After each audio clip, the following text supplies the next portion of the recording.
vamos a ir viendo a lo largo del curso, ¿sí? El concepto es que en la modalidad se plantearon las vanguardias, los movimientos que son como los padres, las semillitas de mucho de lo que nos permite entender qué pasa en el arte hoy. Es como que los artistas profesionales, los artistas que trabajan todos, tienen una formación en historia del arte y conocimiento acerca de cómo fue evolucionando ese lenguaje, el lenguaje plástico, ¿sí? Entonces, me pareció propicio presentarles a ustedes un panorama de lo que es el surrealismo para que entiendan la expansión en el lenguaje del surrealismo, cómo se va planteando de alguna forma en los artistas que observamos hoy en día. El más grande para mí de los surrealistas, o uno de los más grandes surrealistas, ha sido sin lugar a dudas Salvador Dalí. Entonces lo que vamos a ver ahora es una presentación sobre Salvador Dalí, en un homenaje así como hicimos a Picasso, para observar también un estilo de personalidad y de trabajo y una forma de desarrollar esta amplitud del lenguaje plástico que se expande hacia el mundo de las imágenes oníricas, de las imágenes del mundo de los sueños, en donde en el mundo de los sueños la realidad tiene otras características, o sea, no es tan real. Hay cosas que suceden, vieron que alguna vez por ahí les ha pasado, que se levantan y no pueden creer las asociaciones que se dieron en el sueño que tuvieron, cómo se combinaron situaciones. ¿Les pasó? Sí. Bueno, ese es el mundo onírico, ese es el mundo... Sí. No, perdón. Ese es el mundo del inconsciente, en donde las reglas no existen. Situaciones que están combinadas solamente en el sueño de esa manera.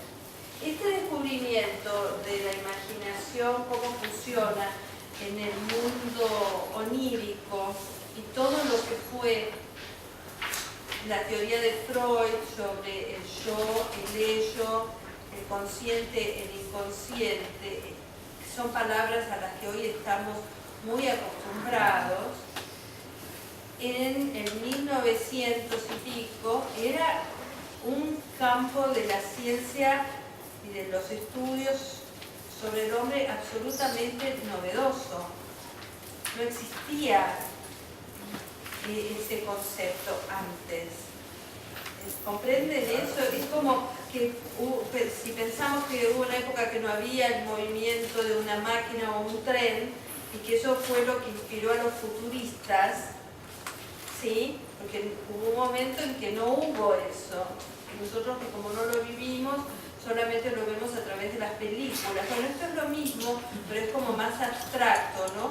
Porque la gente no iba por la calle percibiendo al consciente o al inconsciente, pero cuando Freud elabora la teoría, esta teoría causa una aproximación a cómo funciona la psiquis humana que explica muchas de las cosas que le pasan al hombre y aborda el tema del consciente y del inconsciente. Estamos conscientes de día, cuando dormimos actúa o opera nuestro inconsciente, que es un mundo que opera donde las reglas no son las del consciente, por eso pasan cosas raras en el mundo onírico. Lo que hacen los artistas surrealistas a partir de esta cuestión de Freud, de esta teoría de Freud, es tomarlo, todo esto, tanto en la poesía como en el arte, para expandir la imagen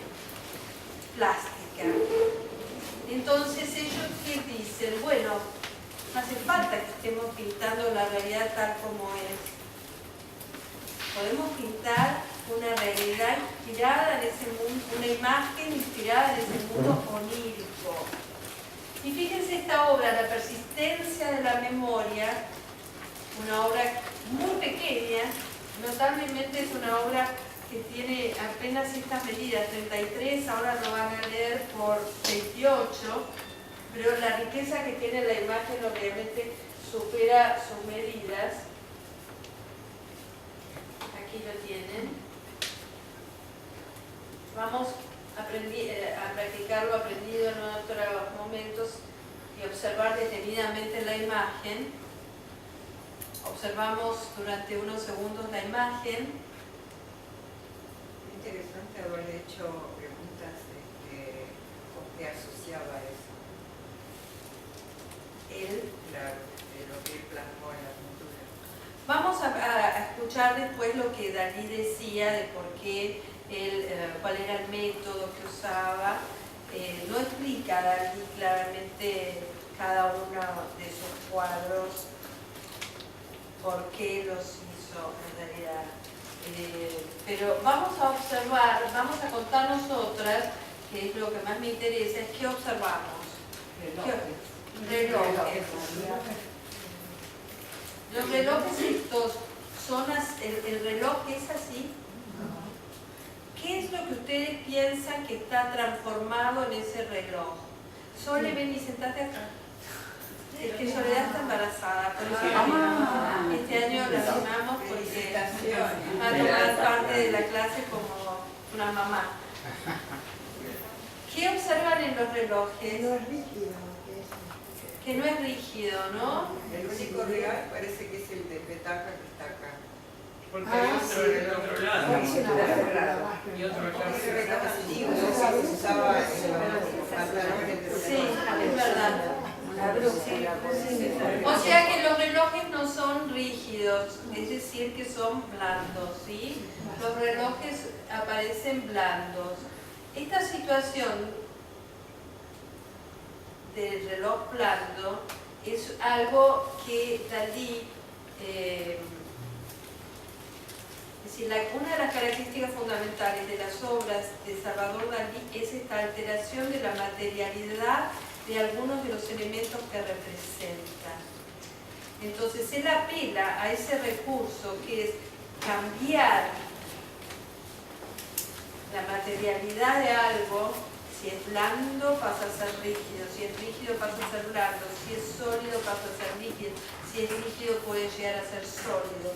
Y eso es algo que solo puede pasar en el mundo de los sueños, esa ruptura de la realidad material de algo, ¿sí? Observan que el agua que está allí, hay dos aguas, ¿no? Sí. Está el océano, porque él vivía en Cadaqués, y muchas veces aparece la bahía de Cadaqués, pero también podemos observar que hay como un agua, como una pileta, donde la superficie de ese agua es un tanto como también que parece sólida, ¿no? Si bien hoy hay un diseño de pileta que pone el agua al ras y parece una película, y que también es cierto que el mar puede llegar a estar tan quieto en algunos momentos que parezca una película.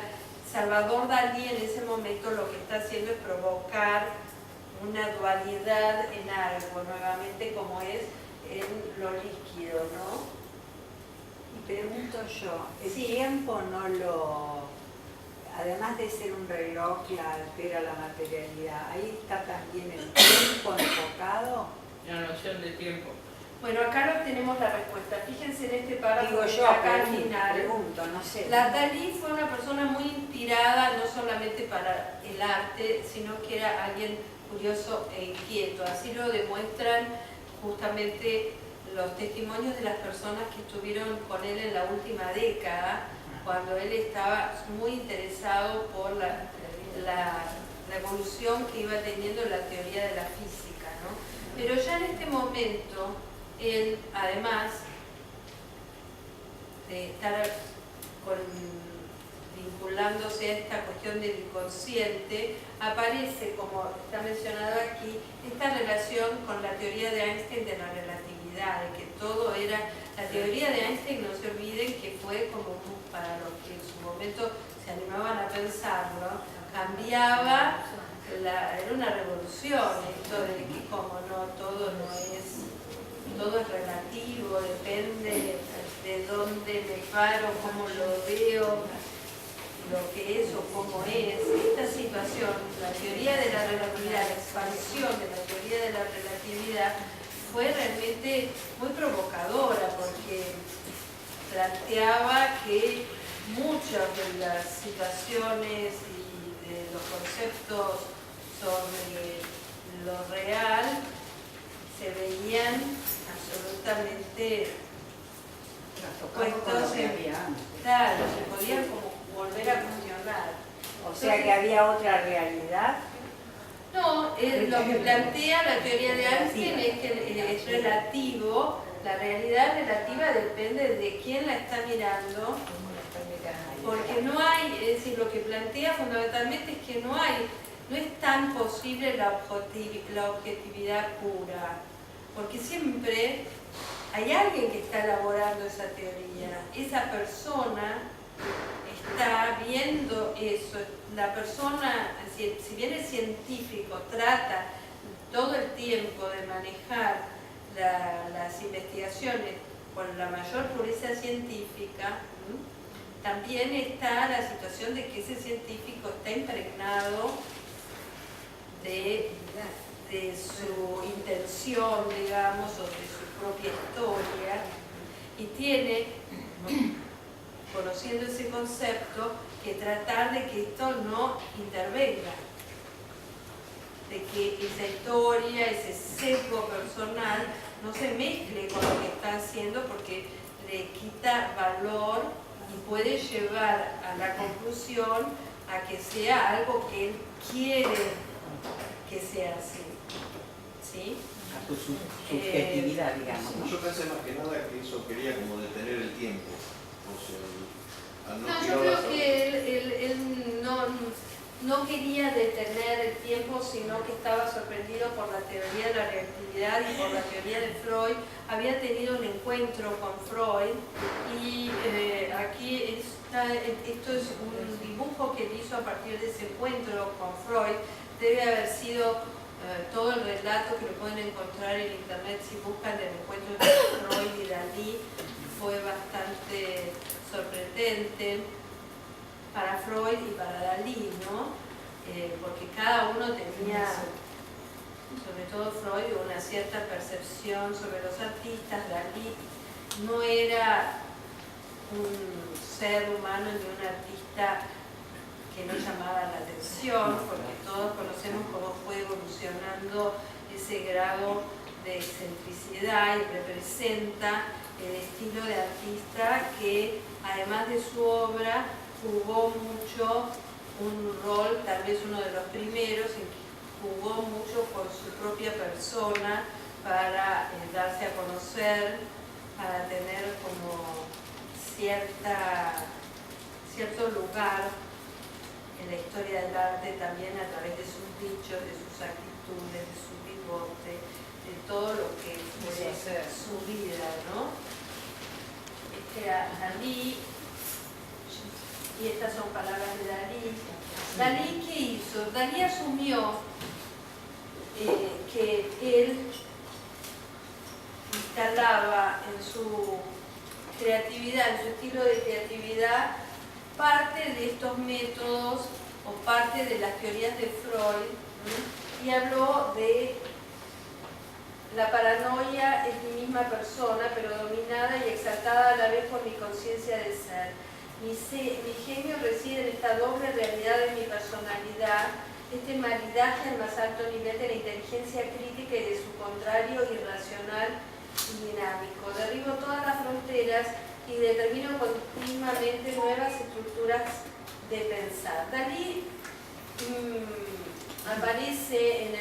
nace en el 1904, muere en 1989 y hay toda una historia en relación a su nacimiento a la que Dalí también adjudica parte o justifica o cuenta que él es así por esta historia que está vinculada a su hermano, que el hermano falleció, que tenía su mismo nombre y que toda esta dualidad la basa, este permiso para asumir esa dualidad en su vida, que tendría que ver con esto de no estar solamente en la realidad, sino trabajar también mucho con todo lo que era el inconsciente, la basa en esta historia, ¿no?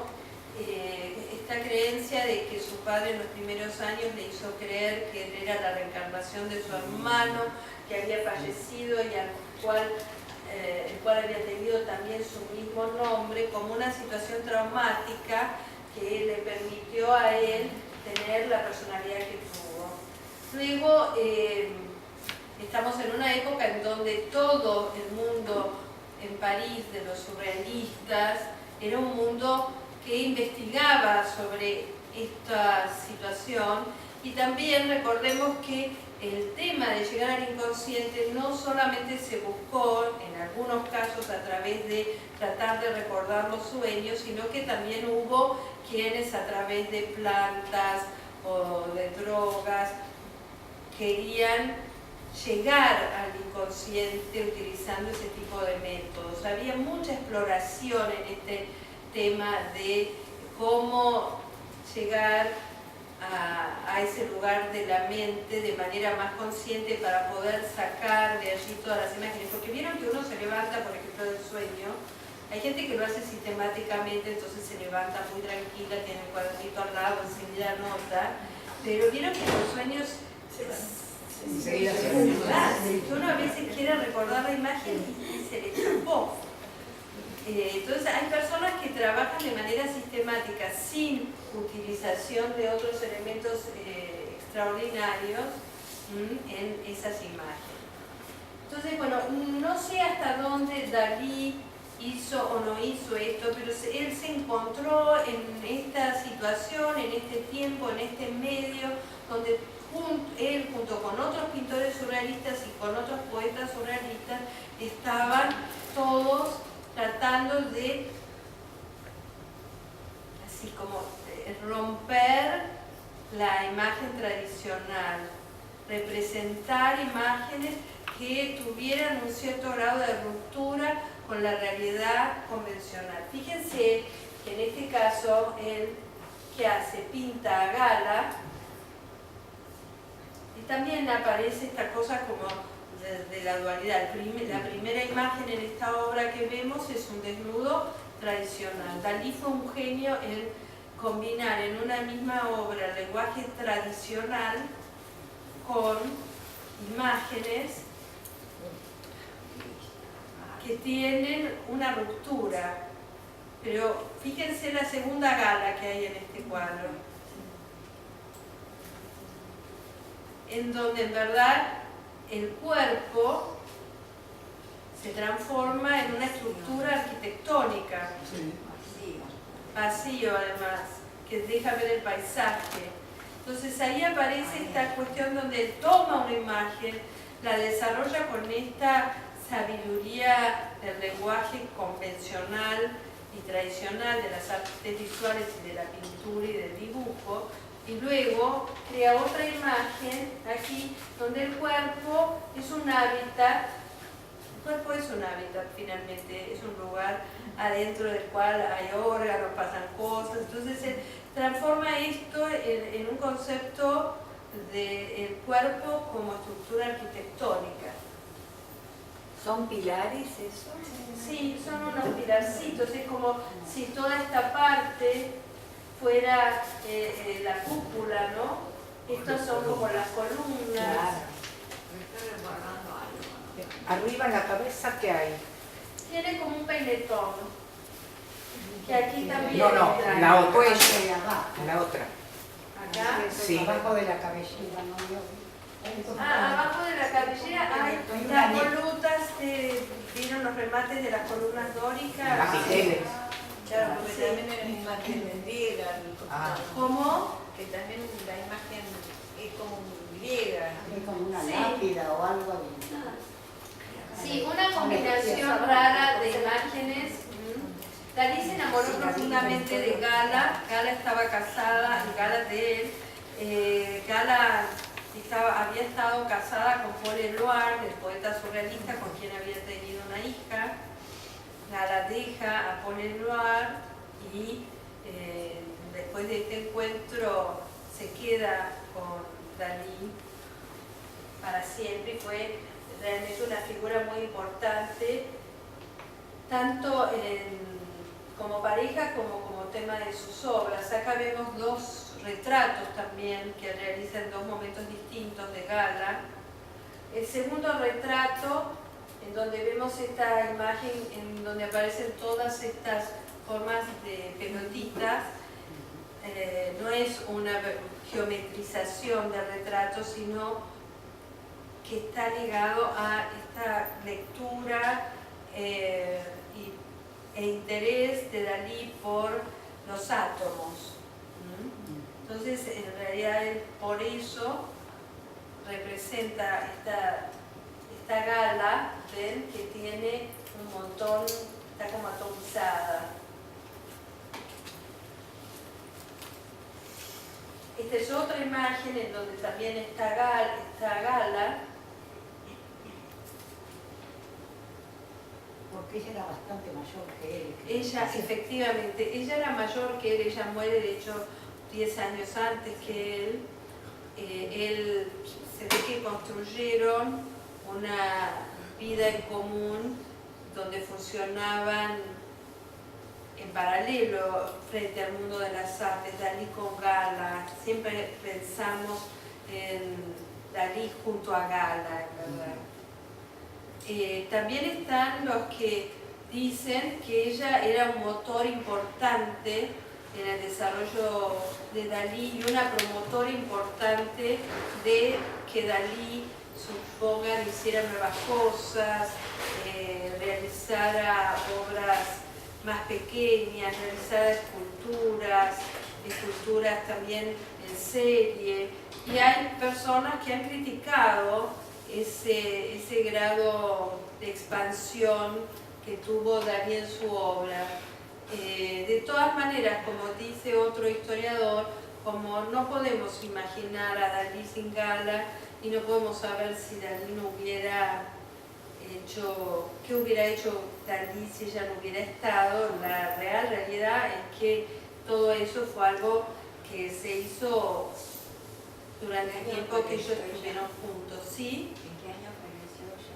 Ella fallece, él fallece en 1989 y ella fallece en el 79.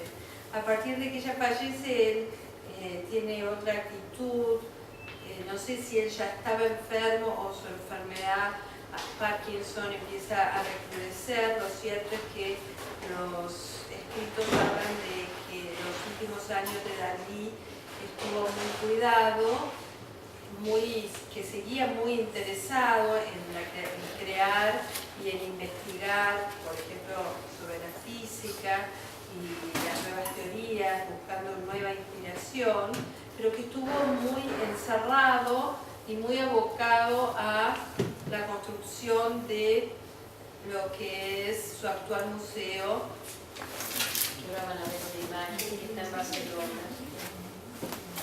Acá vimos otra imagen inquietante de una de sus obras. Y este es otro retrato de Freud, realizado por Dalí.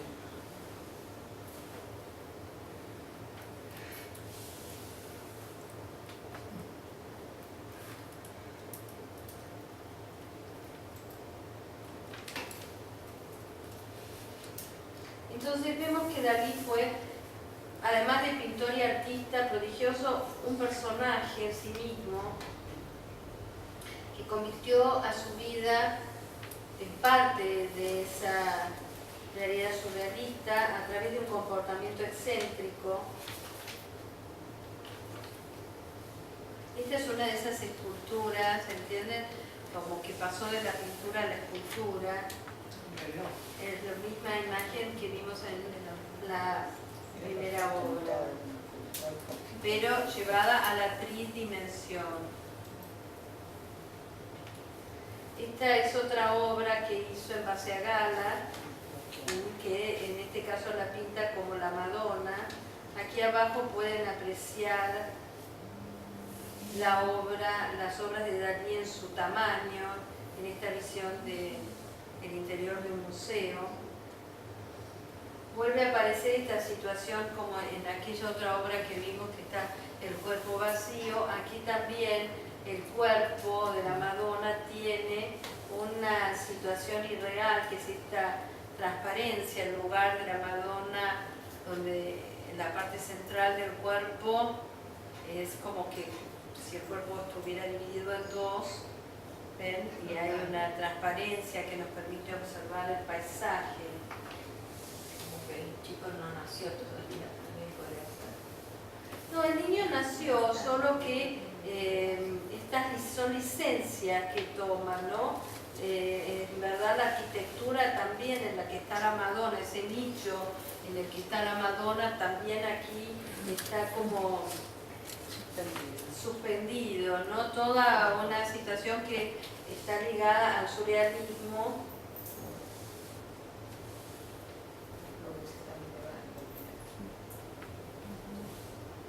Esta es otra imagen que tiene nuevamente esta situación de lo material, ¿no? En el agua. El agua es como una alfombra.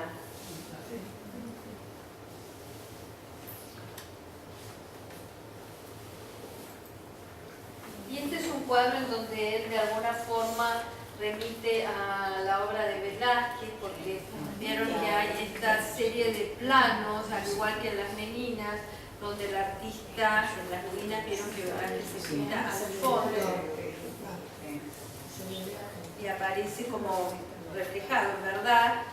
En Las Meninas no se lo ve a Velázquez pintando, pero como está ya al fondo de vuelta, y el cuadro se pintó desde aquí, inferimos en Las Meninas que Velázquez estaba de este lado. En esta obra, Dalí se pinta, no nos hace suponer que está ahí, sino que directamente se pinta y se muestra a él pintando a Gala, y a Gala, a su vez, posando frente a un espejo que lo refleja a Dalí, pero que lo refleja como Velázquez. Fíjense que es muy, muy grande el parecido entre Dalí y Velázquez. Bueno, hay un motivo, obviamente un aspiracional. Piensen que Velázquez había sido el gran pintor de la corte, ¿verdad? Y que en esta época en España ya no se daba esa situación de que el artista, al igual que lo fue en algún momento Miguel Ángel, o más bien Leonardo da Vinci, ser el pintor o el artista del poder. Con todo lo que eso implicaba de reconocimiento, también de comisiones, en cuanto se dice comisionar obras, porque bueno, volviendo para atrás, Miguel Ángel en su momento, o Leonardo, y también Velázquez fueron artistas a quienes la corte, el príncipe, les encargaba las obras, les pagaban por su trabajo, en un momento en donde no había todavía una sociedad burguesa que adquiriera el arte para su casa, ¿sí? Es muy lindo este cuadro por esa situación de planos que aparecen, Dalí, y por la luz que tiene. Dalí era un gran pintor, un gran artista, manejaba el dibujo, la técnica más tradicional con una ductilidad maravillosa. Y aquí lo vemos en sus últimos tiempos ya, y aquí abajo está el Teatro Museo,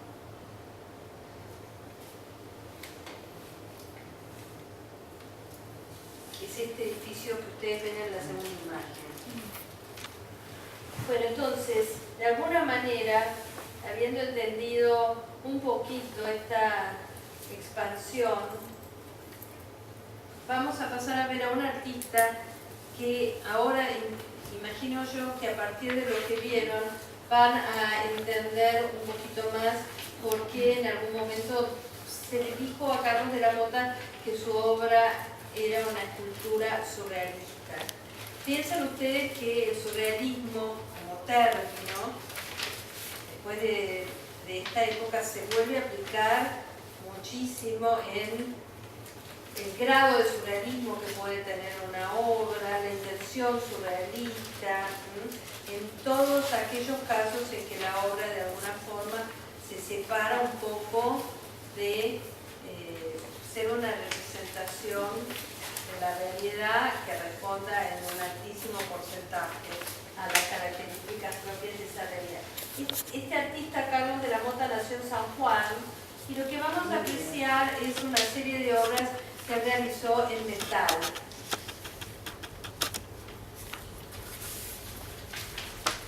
El metal, en este caso, es utilizado como planchas de metal que están remachadas. ¿Ven esos como tornillitos que hay? Esos son remaches, ¿sí?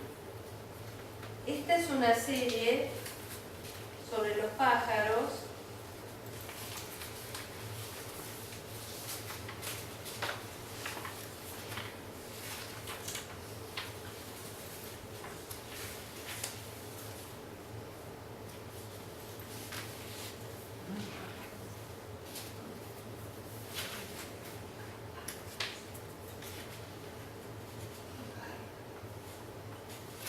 Había una cara en la anterior. Me pareció. Sí, sobre el pecho del, diríamos, Sí. pájaro. Es como que acá hay un repujado de una cara, efectivamente en el frente del pájaro. Nativo. Tiene rasgos indígenas.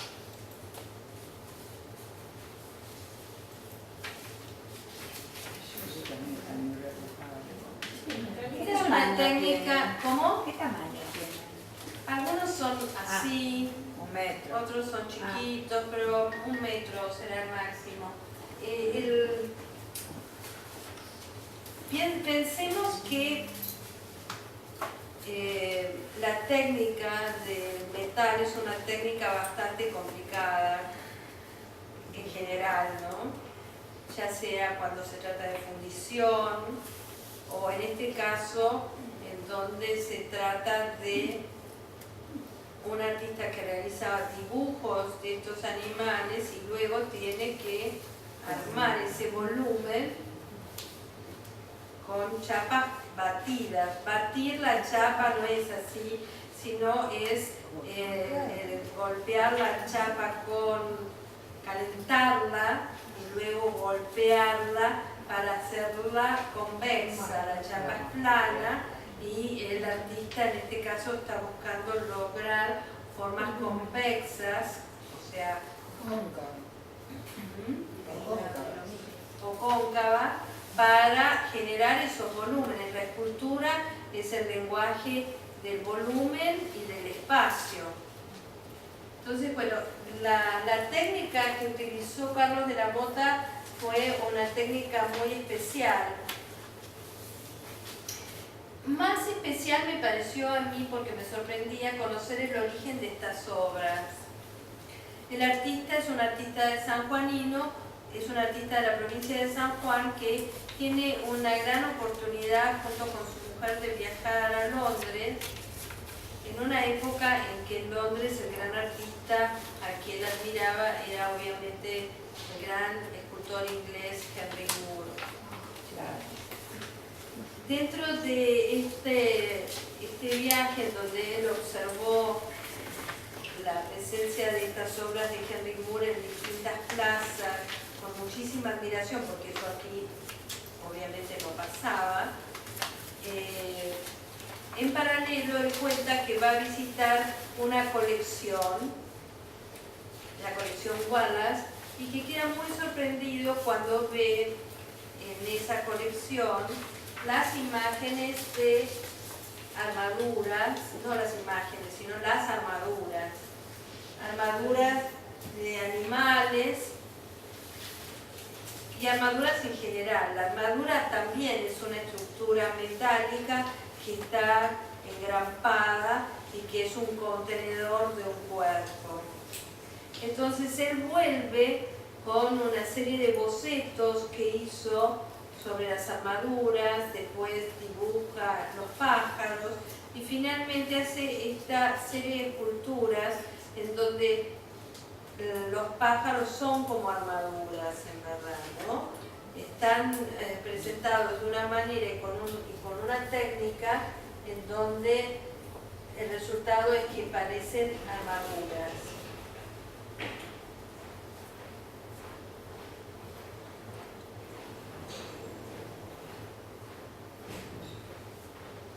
Este es el artista en una de las últimas muestras que se hicieron sobre su obra en el Museo del Tigre.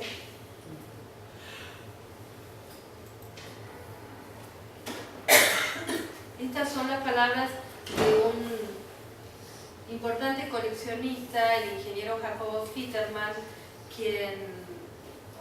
cuya fundación realizó toda una investigación que culminó en un pequeño libro que yo hice sobre la obra de Carlos de la Mota. El ingeniero Fitterman ayudó bastante a través de la adquisición de obras y tiene obras del artista tanto en su casa como en la planta baja de su edificio y también como constructor. Le encargó una obra de la Mota que está en el edificio de la Avenida Libertador y Blanco Encalada, un edificio de ladrillos que tiene hacia el frente una imagen alada. ¿Sí? Esa es una escultura de Carlos de la Mota. Porque ¿qué pasaba con los escultores? Los escultores tienen y han tenido todavía más dificultades para vender su obra porque no todo el mundo adquiere escultura. El sueño de muchos escultores siempre fue que la escultura moderna estuviera en el espacio público como se ve en otras ciudades del mundo, Londres, Estados Unidos, donde hay parques escultóricos permanentes o esculturas en los lobbies de los edificios, tanto en el lado de adentro como en las plazas externas de esos edificios. De alguna manera el sueño de los escultores era que sus obras formaran, es decir, la escultura está pensada a veces más para el espacio público y el deseo de que sea pública para un escultor tiene que ver con la continuidad de la tradición de los monumentos que eran públicos. Lamentablemente hay varios factores por los cuales esas situaciones a lo largo del tiempo no se vieron tan favorecidas. En la historia local podemos pensar tanto en el vandalismo como en la falta de mantenimiento, es decir, tener algo en el espacio público implica una responsabilidad ciudadana y también una responsabilidad gubernamental muy grande para que no ocurran accidentes, para que no pasen cosas que pudieran dañar tanto a la obra como dañar a las personas que contemplan la obra. Y aquí lamentablemente, como ya hemos visto en los diarios, pasan muchas cosas raras, desaparecen manos de esculturas porque son de bronce y se venden. El arco y la flecha de Rodin, ¿no se lo robaron? Puede ser, no me extrañaría.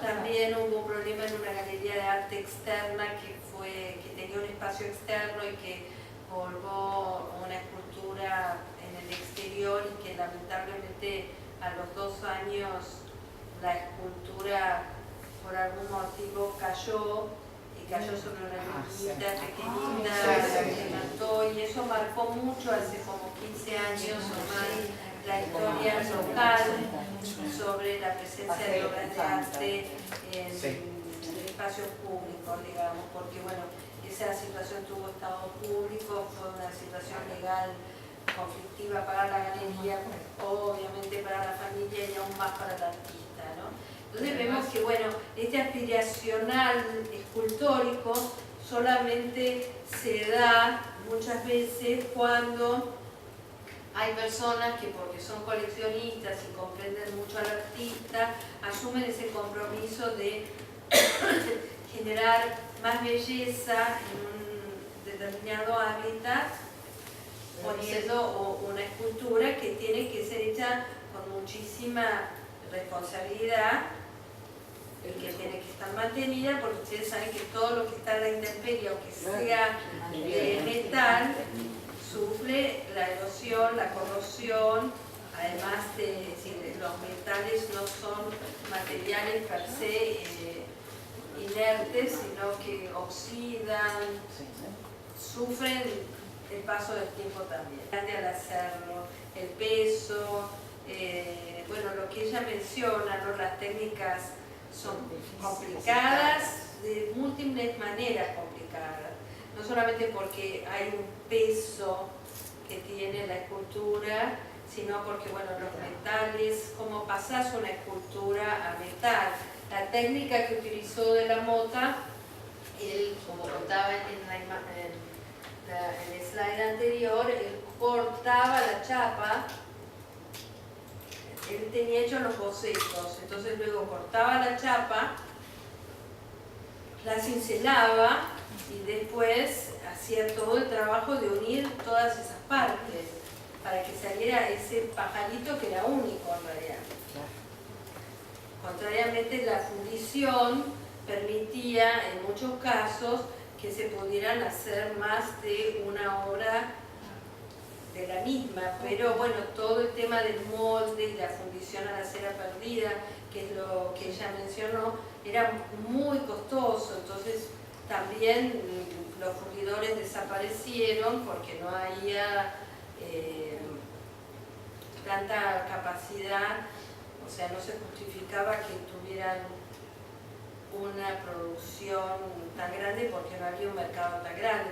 Sin embargo, en esta época hubo mucho auge de la escultura en metal, y esto coincide con la época en que, bueno, existían los escultores que utilizaban esta técnica y otros como Pugía que utilizaban la técnica que ella menciona, ¿no? Con lo cual la técnica de la cera perdida era una técnica en donde se hacía una figura de arcilla, luego se le hacía un molde de yeso, a ese molde de yeso se le hacía una cobertura como una pincelada, un baño, una técnica especial con cera que luego se derretía y allí dentro con el calor se vertía el bronce líquido. Entonces imagínense que además, igual que el tema del vidrio, son técnicas que o el artista está en contacto con herramientas o con materiales que tienen que tener mucha fuerza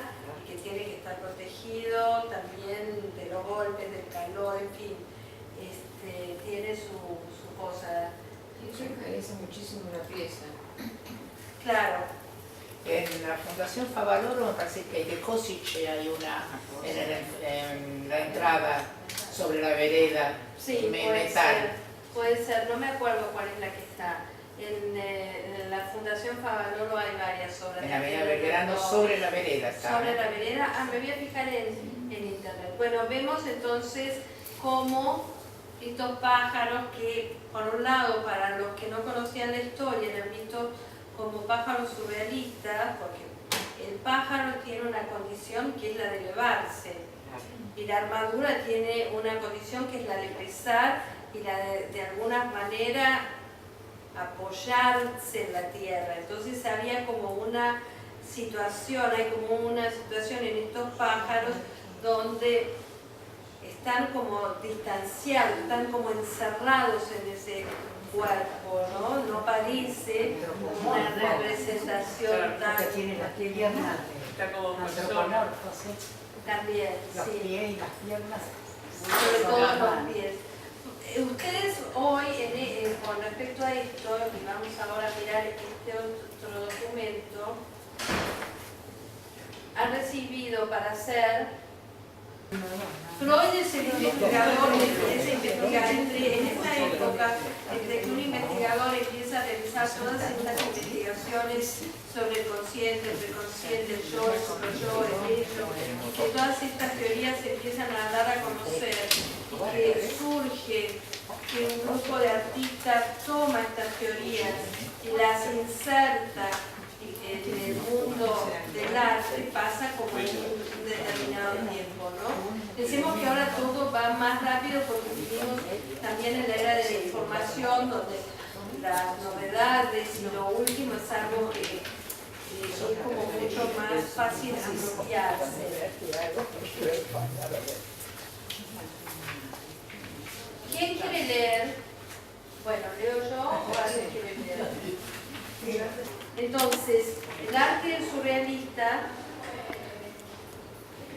tuvo dos modos, en verdad. Esto es interesante porque ustedes pueden llegar a encontrar, estamos focalizando ahora en artistas que dentro del arte surrealista se ubicaron en lo que sería la línea de la figuración naturalista, quiere decir que partían de la figuración.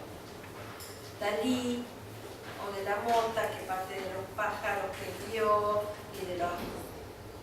parte de una cierta situación que tiene que ver con el mundo real, al cual se le cambian algunas características y se lo distorsiona, exagera, en fin.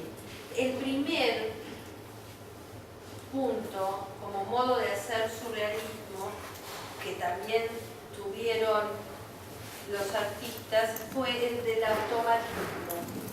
Y aquí aparece dentro de esto del automatismo, es en donde aparecen artistas como Joan Miró. Todos conocen la obra de Joan Miró. Vieron que Joan Miró son formas abstractas, no parte de la realidad externa, sino que se inserta en su propio mundo psíquico y deja volar esas formas que salen de manera automática de su mano. Entonces también ese automatismo fue parte del surrealismo. Los artistas tenían dos opciones de trabajo. Estaban los que quisieron desarrollar esta línea más dentro del automatismo y más ligada luego a formas abstractas, y están aquellos que partiendo de una realidad la trabajan transformándola. Pero le dan una nota con el color, ¿En es el primero o en el importante. segundo? En Miró. En Miró, ¿el color también tenía que pesaba o era Sí. sola forma? No, en Miró también pensaba un montón la forma y el color. Luego un día voy a leer las imágenes de Joan Miró. Lo que había era un flujo, un fluir, tanto del color como de la forma, en donde esas formas no tenían que ver con la representación del mundo externo. Entonces, en tanto y en cuanto esas formas aparecían de manera espontánea, sin estar vinculadas a algo que estuviera en el entorno del artista, se entiende que salen de la mente, que salen entonces, y como es un fluir donde no opera la conciencia, no es que el artista... ¿Cuál es la diferencia entre conciencia e inconsciente? En la conciencia yo regulo, domino, dirijo. Cuando hagan la prueba, como otro ejercicio, vieron que a veces lo hacemos cuando estamos haciendo otra cosa, cuando estamos hablando por teléfono o en alguna situación X que estamos haciendo garabatitos, lo que decimos normalmente garabatitos, ¿sí? En ese momento no está actuando nuestra conciencia, nosotros no estamos dirigiendo nuestra mano. Lo que a los artistas surrealistas les interesaba mucho era cómo era esa situación en donde el artista hacía algo descontroladamente, sin saber lo que estaba produciendo. Es decir, a ellos lo que les llamaba mucho la atención era cómo operaba la mente para llegar a generar este tipo de cosas. Entonces, lo que hacían era hacerlo para tratar de entenderlo. Y lo que hacía Miró, en verdad, era, bueno, liberar esa energía del automatismo psíquico a través del lenguaje de las formas y del color con tanta soltura, con tanta libertad, que realmente llegó a ser uno de los grandes surrealistas españoles también. Pero un poco de atención debe haber. Sí, pero es una atención, ¿cómo te explico? Es una atención como flotante, es una atención peculiar, porque él no está... No mira lo que hacía tampoco. Sí mira lo que está haciendo, todos estos artistas miraban lo que estaban haciendo, pero no había un programa previo. Fíjense la palabra automatismo. Tenía atención sin racionalidad. Había una atención que, es decir, el artista estaba, por ejemplo, Miró, entendemos que para hacer toda la obra que hizo, estaba atento a lo que hacía, Sí, pero no eso. había un plan, un proyecto previo. No es una forma de trabajo donde hay, o sea, imaginémonos a Dalí, cómo habrá hecho para hacer esa pintura de Dada, y en donde él, de alguna manera, está a su mujer como modelo, la dibuja y luego piensa en ese cuerpo como un cuerpo transformable en una arquitectura, y elegirá una arquitectura y estará pensando en que los hombros son como el techo y que el torso bla bla bla, ¿no? Entonces él está dirigiendo su mente hacia la creación de una imagen surreal, pero lo está como llevando a cabo paso a paso. Además de paso a paso, está siguiendo, por otro lado, una técnica de dibujo y de pintura, dominando la luz, dominando el dibujo, dominando la perspectiva, todo lo que hace a la tradición en el arte. En el caso de Miró, para las que no lo conozcan, les mostraré imagen la semana próxima. Todo eso no está presente ni la tradición pictórica ni la tradición del dibujo, por eso es que hay toda esa, en algún momento hubo toda esa situación también de no considerar que era ese arte tan importante, o pensar que eso lo podía hacer una criatura. ¿Sí? Sin embargo, la criatura puede hacer un garabato, puede hacer 2 garabatos, no puede hacer 100 garabatos con un cierto lenguaje, porque está evolucionando y la criatura hace un garabato en una determinada etapa y después va evolucionando y ese garabato se transforma en el renacuajo, pasa a una representación de la figura humana ya más elaborada, porque el niño en su desarrollo psíquico está buscando captar la realidad a través del dibujo de alguna manera. Igual esto, entre paréntesis, tiene mucho que ver con cómo es la forma de la educación. Como no sabemos si no educáramos a los niños, ¿qué harían? Porque no son seres que están librados a su libertad total, reciben una educación también plástica, entonces bueno, están un poquito condicionados en esto. Pero lo que hacían los pintores era la búsqueda de esta cosa de llegar al inconsciente, o de generar imágenes que tuvieran características distintas. Entonces ellos se reunían y estaban tan interesados en desarrollar métodos para que tanto la poesía o la imagen visual fuera más expresiva, que por ejemplo, en un momento inventaron algo que se llamó el cadáver exquisito. Tenían estos nombres rimbombantes, ¿no? Pero con el cadáver exquisito consistía, vamos a hacer algo así ahora, dame una hojita, la vamos a pasar cada una en esta hojita. Mira, le voy a dar yo la Una hoja. preguntita. Sí. Escribía algo distinto. Entonces después lo leían y ahí observaban que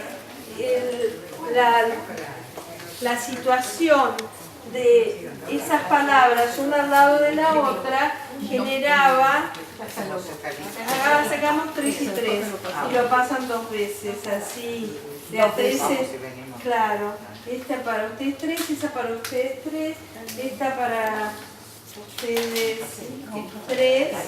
Sí, 2 palabras. Cada uno escribe 2 palabras, pero lo doblan, porque el anterior, el que sigue, perdón, no tiene que saber. También hay un método que no me acuerdo cómo se llama, que pones el lápiz y vas dibujando, lo vas cerrando y después el otro ya tiene que buscar alguna figura y el otro pintar dentro de eso. Y Es lo mismo, ahora no lo vamos a hacer. Porque salen cosas que decir, ¿de dónde salen eso? Y salen bellezas a veces. Eso es lo mismo también en el dibujo. Como que si, aquí no lo vamos a hacer cuando tenemos la situación, si tomamos un papel y estamos 4 personas alrededor de este papel, y pongan cada 2 minutos, rotamos el papel, cada uno tiene que seguir el otro dibujo, las son alteradas en realidad, no tiene nada que ver con las reglas tradicionales de realización de la. Son todas técnicas para ampliar la imagen, la creatividad. Bueno, hagamos el de las palabras ahora. El de las palabras, pero ida y vuelta. Sí, 2 palabras. Vuelve, perdón. Es así, es horizontal. Perdón, Ya terminaron, bueno. perdón, en sentido contrario, ida y vuelta. Sí, es de 3 y les quedó lugar en el papel, lo hacen ida y vuelta. Luego, como es en este caso el arte surrealista, entendiendo que en este contexto no estamos queriendo ser artistas, sino provocar la comprensión de algo que expandió mucho la creatividad, que es algo nuevo y que estar expuestos a observar estas obras y a este aprendizaje es una situación cognitivamente interesante, porque el hecho de estar frente al desarrollo de la atención, de la memoria, del lenguaje, tanto verbal como escrito, por eso yo les pido que hablen ustedes también, hace que se produzcan sinapsis, esta conexión entre las neuronas que forma parte de lo que es la neuroplasticidad. Estimular nuestra mente, que contrariamente a como se lo pensaba antes, ¿se acuerdan que antes la gente hacía crucigramas? Esta doctora que escribió que fue la guionista de esta película, que es una doctora Perdón, ¿qué película?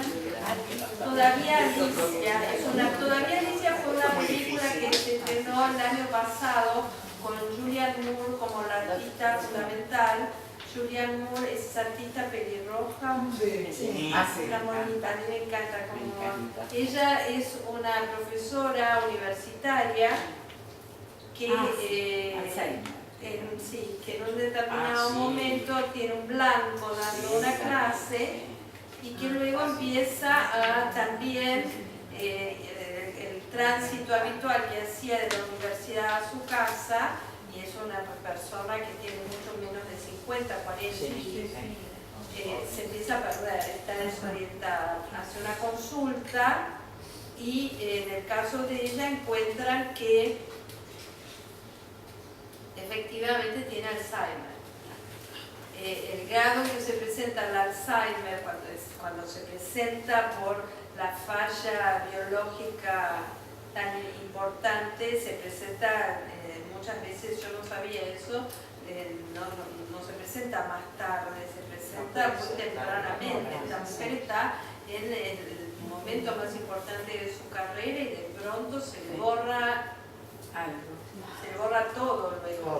Entonces cuando a ella le hacen, es decir, es una película que está orientada desde la parte científica a mostrar cómo la investigación científica hoy puede reconocer a través de esta investigación genética también que hay una hormona que no funciona y puede predecir el Alzheimer. Entonces ella se ve en una situación en donde está ella y su familia, en donde aparece toda esta cuestión de si todas las hijas se tienen que hacer también el testeo genético para de alguna manera prevenir o para disfrutar, como dice otra persona que da una conferencia sobre este tema. Cuando uno sabe lo que le va a pasar, en realidad tiene dos caminos. Uno es el de la prevención, que implica, yo cuido mi cerebro, que es lo que estamos escuchando hoy todo el día. ¿Cómo cuido mi cerebro? Cuido mi cerebro alimentándome bien, cuido mi cerebro moviéndome, haciendo ejercicio, no es bueno estar estático, cuido mi cerebro, obviamente no tomando drogas, no fumo, no tomo drogas, no al exceso de alcohol. Cuido mi cerebro haciendo cosas nuevas, o sea, promoviendo que esté estimulado, más allá de que lo que haga sea exitosa, tenga excelencia o alcance un determinado nivel. Si voy a estudiar piano, no voy a pretender ser pianista. Si estudio otro idioma, no voy a pretender tal vez llegar a hablarlo como se lo hubiera aprendido desde chica. Y si estamos aquí, por ejemplo, haciendo algunas cosas, no tienen como objetivo que ustedes sean artistas o que tengan, realmente lleguen a desarrollar altísimos grados. Son pequeños ejercicios de creatividad para expandir y son pequeños ejercicios para comprender y fijar la memoria, la atención y ciertas habilidades prácticas. ¿Comprendieron? También se puede despertar una habilidad. También se puede despertar una habilidad y además lo que justamente leí en relación a todo esto es que el tema de despertar habilidades es muy bueno porque hacia el futuro hay como, si nos llegara a fallar el cerebro, el tema de las habilidades manuales, si las practicamos, bueno, va a ser una zona de confort. Tenemos que estar preparados para encontrar zona de confort. Trabajamos para que no se nos vaya la memoria, para poder seguir prestando atención, para manejar el lenguaje oral y escrito con la mayor destreza, pero también hacemos como ejercicios y otras cosas con las manos por si todo lo anterior no falla.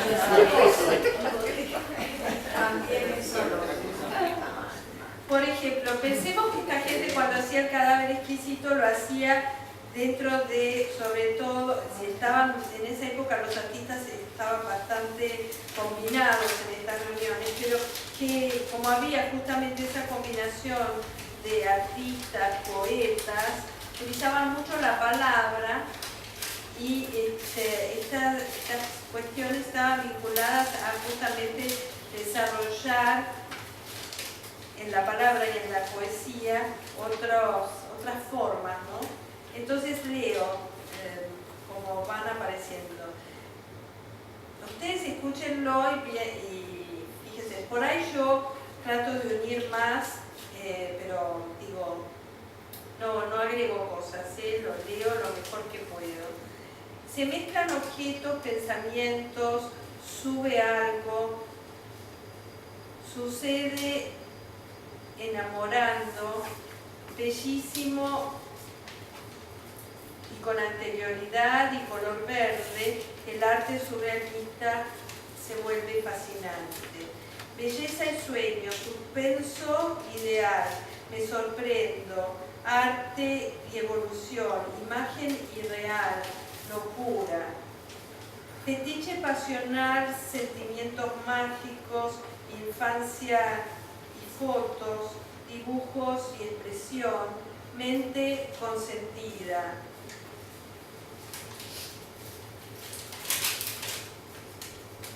Esqueleto, imaginación, delirio, libertad, libre.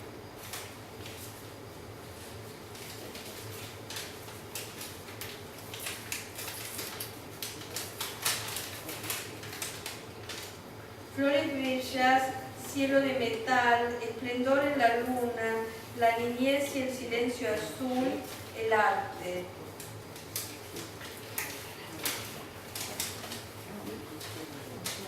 Río profundo e inmenso mar, cielo y libertad, horizonte turbio y psíquico. Bueno, está bien, son muchas palabras que por ahí no hubiéramos escrito o pensado, pero bueno, esto era el cadáver exquisito era uno de las prácticas que desarrollaban los poetas y artistas surrealistas como para ver qué pasaba con esta cuestión de la asociación libre. ¿Por qué la asociación libre? Porque me parece que esto redondea la idea. La asociación libre es el mecanismo con el que está operando ese inconsciente en el sueño. Una terapia, por ejemplo, le preguntan qué se le ocurre con esto para que asocie. Claro, la asociación libre fue algo que se utiliza en la terapia para establecer conexiones, que son conexiones propias, ¿sí? Porque no todo el mundo no asocia algo de la misma manera. Para cada persona eso está vinculado a un recuerdo, a una situación. Por eso ahí el terapeuta cuando pregunta, no sé, alguien va y le cuenta algo, el terapeuta le dice, ¿usted con qué asocia esto? Están orientados hacia una asociación vinculada a una situación de la propia historia del paciente, de su propia vida, que le permita a ese paciente, a esa persona, comprender más esta situación que lo problematiza. Es como si Dalí en verdad se hubiera dado cuenta, volviendo al caso que vimos hoy, de que en verdad toda esta cuestión de disociación que él tiene en realidad y de querer involucrarse tanto en este mundo inconsciente tiene que ver con esta dualidad. Él asocia que esa dualidad entre estar pintando consciente algo que es parte del inconsciente tiene que ver con esa dualidad de origen que él tiene por esta cuestión que según él cuenta fue esto de haber escuchado que el padre le decía que el Salvador Dalí era el otro, el segundo, Salvador. Entonces, bueno, esa es la asociación que hace Dalí, que él es así por esto. Ya de historias personales como la de Dalí, lo que ellos hacen es establecer asociaciones libres. Porque en el mundo del sueño la asociación es libre, no está vinculada por el consciente, por el recuerdo que yo tengo de cuando era chiquita, se dispara por otro lado. Por eso se inventa en el sueño, porque hay cosas Tomar los irreales. elementos del día anterior, ¿no? A veces tomar los elementos últimos que uno tiene en mente y los sueños. Irreales. Sí, a veces toma elementos y los mezcla en el tiempo, ¿sí? Pero bueno, con toda esa situación de que la asociación era libre, quedémonos con este concepto, la asociación era libre, esto implicaba para el arte pensar que se soltaban ciertos cabos, en realidad se soltaba cierta atadura a la tradición académica representativa, pictórica o de dibujo, y que había un camino, se abre el camino a la experimentación. ¿Entienden? Sí, sí. Esto es muy importante porque la asociación es libre, quiere decir que yo puedo mezclar, como hizo Dalí, bueno, en realidad puedo usar un Elementos reloj. reales e imaginarios. ¿Cómo? Elementos reales y imaginarios. Elementos Hay una reales e imaginarios. Hay una conjunción de ambos. Pero ¿cómo hago para que esos elementos aparezcan ¿Cómo funciona esa asociación libre? Funciona por alteración de principios y reglas de esa realidad. Fíjense en el cuadro del pez volando. Sí, el pez vuela.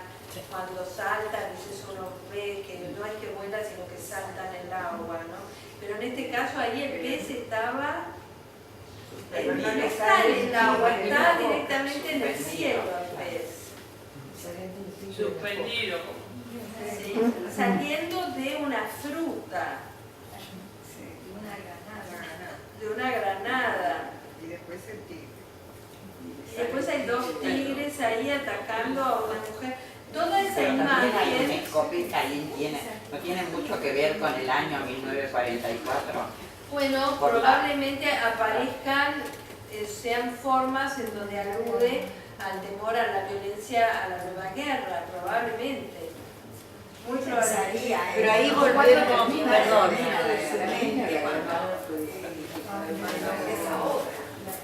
Cada rasgo que hacía, o cada imagen que Pero ahí aparece esa cosa de que él no...